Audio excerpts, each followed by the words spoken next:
अखिलेश ने निभाया ताऊ का फर्ज तो योगी ने भी बेटियों की उठाई जिम्मेदारी। अपर्णा यादव को नहीं होगी कोई भी परेशानी, क्यों दी आखिर ससुर ने प्रतीक को मुखाग्नि, अब पता लगा। बंद कमरे में अपर्णा और अखिलेश यादव में क्या हुई थी बात, क्यों सोशल मीडिया पर उठ रहा मुखाग्नि वाला मामला, वीडियो में जानिए सारी सच्चाई। बेटियों की तस्वीर ने योगी को भी रुला दिया। यूपी की राजनीति में अक्सर आरोपों के तीर चलते हैं, बयानबाजी होती है और सियासी जंग अपने चरम पर दिखाई देती है। लेकिन 14 मई की सुबह एक ऐसा मंजर सामने आया जिसने राजनीति के सारे रंग फीके कर दिए। दरअसल मुलायम सिंह यादव के छोटे बेटे प्रतीक यादव की अंतिम विदाई में कुछ तस्वीरें ऐसी सामने आई जिन्होंने हर किसी की आंखें नम कर दी। एक तरफ परिवार का दर्द था, दूसरी तरफ रिश्तेदारों का सहारा और तीसरी तरफ वो तस्वीरें थी जिन्होंने बता दिया कि दुख की घड़ी में राजनीति से पहले इंसानियत खड़ी होती है। दोस्तों, सबसे ज्यादा चर्चा उस तस्वीर की हुई जिसमें छोटी बच्ची का हाथ थामे अखिलेश यादव बैठे नजर आए, तो दूसरी तरफ मुख्यमंत्री योगी आदित्यनाथ भी परिवार के बीच पहुंचे और सांत्वना देते हुए दिखाई दी। इसके बाद पूरे प्रदेश में चर्चा शुरू हो गई कि आखिर इस दुख की घड़ी में पर्दे के पीछे क्या क्या हुआ है। दरअसल जब अंतिम संस्कार की प्रक्रिया शुरू हुई तो वहां सिर्फ राजनीतिक चेहरे नहीं थे, बल्कि एक बिखरते परिवार को संभालने की कोशिश दिखाई दे रही थी। अंतिम यात्रा के दौरान हर चेहरा उदास था और हर आंखें नम थी, लेकिन इसी बीच अखिलेश यादव का एक अलग ही रूप देखने को मिला। वो नेता नहीं बल्कि एक ताऊ और परिवार के बड़े सदस्य की भूमिका में दिखाई दी। पूरी रस्म के दौरान वो प्रतीक यादव की छोटी बेटी के पास बैठे रहे, कभी उसका हाथ पकड़ते दिखे तो कभी उसे समझाते हुए नजर आए। कई तस्वीरों में वो बच्चे को संभालते हुए और उसे सामान्य करने की कोशिश करते हुए भी दिखाई दी।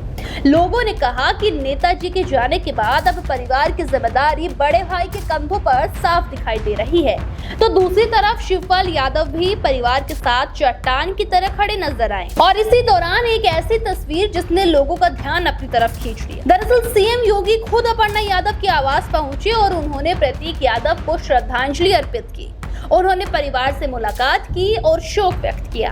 राजनीतिक विरोध अपनी जगह था, लेकिन उस वक्त वहां सिर्फ संवेदनाएं दिखाई दे रही थी। दोस्तों, चर्चा ये भी रही कि मुख्यमंत्री ने परिवार को भरोसा दिलाया कि किसी भी जरूरत में प्रशासन उनकी पूरी मदद करेगा। हालांकि सोशल मीडिया पर कई तरह के दावे भी सामने आए हैं, लेकिन आधिकारिक रूप से ऐसी बातों की पुष्टि नहीं हुई है।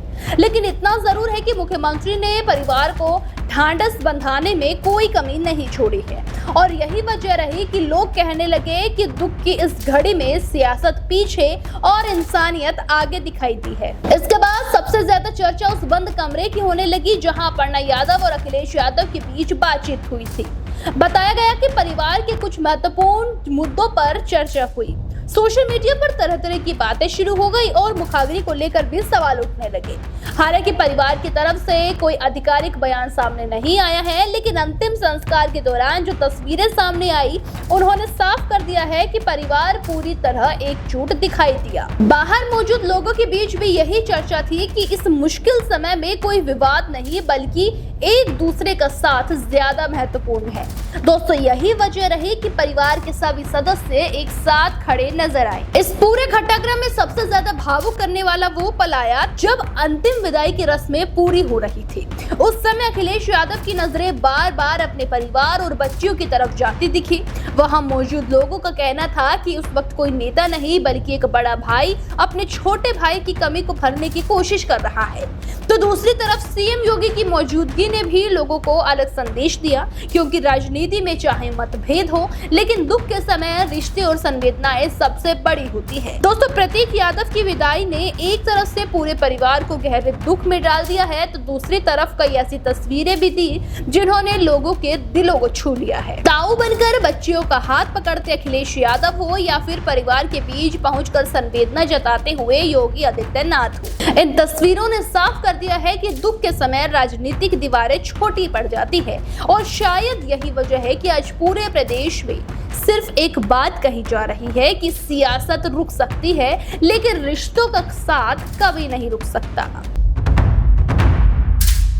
देश दुनिया की हर बड़ी सटीक और भरोसेमंद खबर देखने के लिए अभी विजिट करें हमारे वेबसाइट nowuttarpradesh.com और nownoida.com पर, क्योंकि यहाँ आपको सिर्फ सुर्खियां नहीं बल्कि पूरी जानकारी मिलेगी।